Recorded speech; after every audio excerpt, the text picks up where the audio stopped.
السلام علیکم دوستو، العباس ٹی وی میں خوش آمدید۔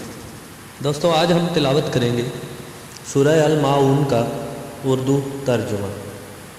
شروع اللہ کا نام لے کر جو بڑا مہربان نہایت رحم والا ہے۔